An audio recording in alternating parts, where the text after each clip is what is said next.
Bienvenue, Marc-André and Ellen, to Upstage. So nice to have you both here. Thank you. Pleasure to be here. Thank you for having us. Marc-André, this is so exciting. You're getting to see your show done in another language a couple of years after it was first kind of presented in a reading format, also directed by Ellen. Marc-André, can you tell me what this journey's been like for you? It's a big premiere for me to have a big first to have this play in English now. So I began the writing like 8 or 9 years ago. I wrote the play. It took something like 4 years to write the play, and we produced it in 2017. And that's where I met Ellen. She came and saw the show, and we said, okay, we should try to do an English version. So I'm really thrilled about it. So the play talks about Jewish women that marries a non-Jewish man, and at the wedding there is something happening. There's a bit of chaos at the wedding, and the groom gets heavily wounded, and they have to go to the hospital. So the play begins at that part. We're at the hospital just after the wedding, and we happen to learn that the best man, which is the best friend of the groom, did some anti-Semitic comments and actions that made furious the bride and her family. So that sets the play. It's really dark. It's really funny at the beginning, and yeah. I feel like you have to make it having an incident at a wedding where you end up in the ER. It has to be a dark comedy, right? There's no other way to spin that. I also love when we start a play when the bad thing has happened and we as the audience get to unravel that. Was that from the get-go how you were going to start the story? That's where you wanted to start? Yeah, it's the first idea that came to my mind.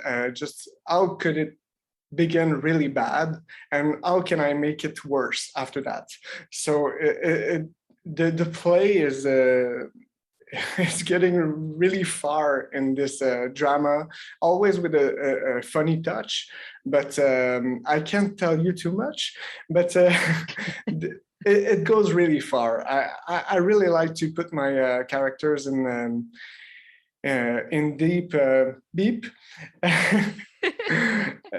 You're putting them through a lot. Yeah. And Ellen, the way Marc-André says it, this was an instant connection for you. Coup de cœur. You met him at the production that you had seen and said, "Let's get this in English." Was that that was an instant moment for you that you felt you had to? No, not necessarily. I mean, it was winter, December of 2017, and I saw I like to try to see everything I can, and I saw this show called Mazel Tov at Prospero by Théâtre Bistouri, and I said, "Oh, what is this?" And so I went to see the play, and I was just sort of blown away. I mean, it was very dark, very funny, very tragic comic, and it just sort of pushed the envelope in so many ways.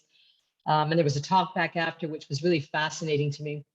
So I went up and introduced myself to the writer and director, Marc-André Thibault. And we sort of struck up a friendship and, talked about the possibility of presenting something like this in English. So he went ahead and did a translation, and we worked together on it a little bit at some points to finesse some things.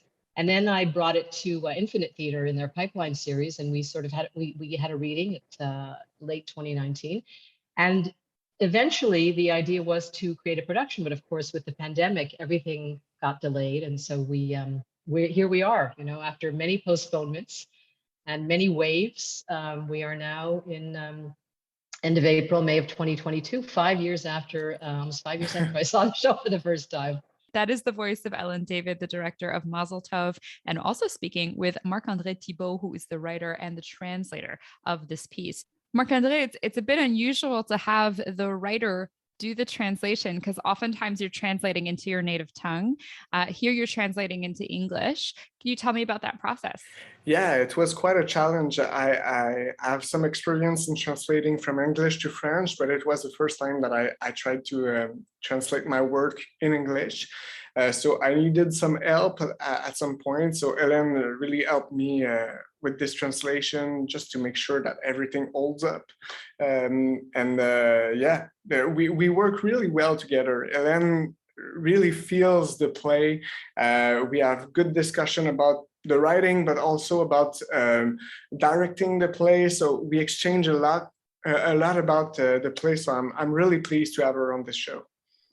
I am feeling vibes from you two, that this is a collaborative like partnership here, which is so fascinating and such a beautiful thing to have unfold. Let's talk a bit about the content and the fact that we have an interfaith couple coming together. What spoke to both of you? Ellen, you're taking in the play, you want to direct it. Marc-André, this is your baby, you wrote it, but so you're coming from it from different perspectives. But what about the material speaks to each of you? Maybe Ellen, you go first.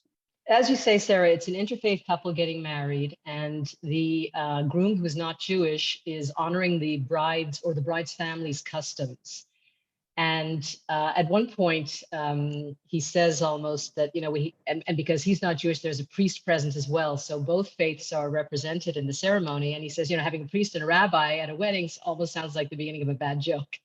And it is kind of slightly prophetic because it does unravel, not specifically because of the fact that they're interfaith initially, but something happens at the wedding that causes a series, a kind of avalanche of events to take place. And that's when chaos ensues and things are said or heard that really go beyond the pale in light of the faiths of the individuals and the circumstances. And so what the play is looking at to me is individuals that are in very extreme circumstances that react in a certain way and may say or do things that provoke other people's reactions.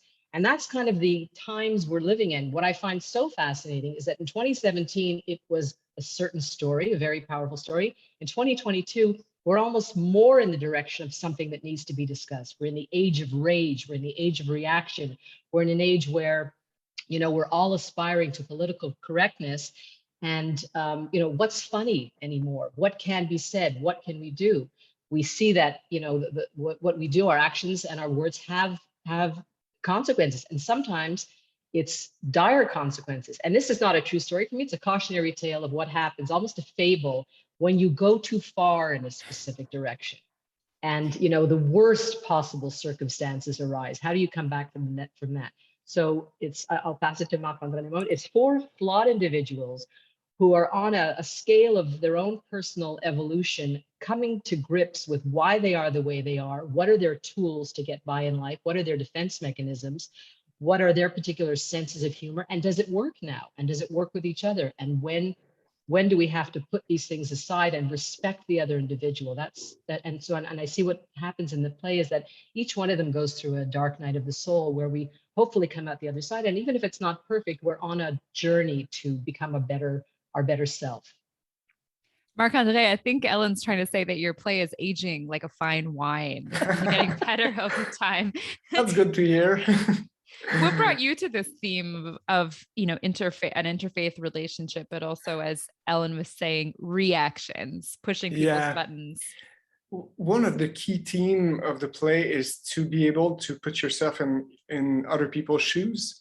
Not just to see your own world, but to be able to see around it and other people's action, other people's reaction. So that's what the character learn in the play, and that's one of the things I hope the audience will appreciate and learn and think about it after the play. So and this thematic to have a couple from different background just brings up that you have to be curious about the other just to make sure that everything is respectful and everything. And what we find, what we find in the play is that it's not necessarily the couple themselves that have the issues. It's someone outside of their immediate family, someone who was so close with one of them and is now kind of using humor to try to diffuse situations, to become part of the group. And it doesn't always fall very well, literally. But it's also a reminder that weddings are not just about the couple, it's about the community surrounding the couple. And so much tension or things that are not quite right get pushed to the fore at these kinds of events, which maybe explains why some people don't want to have weddings. Exactly.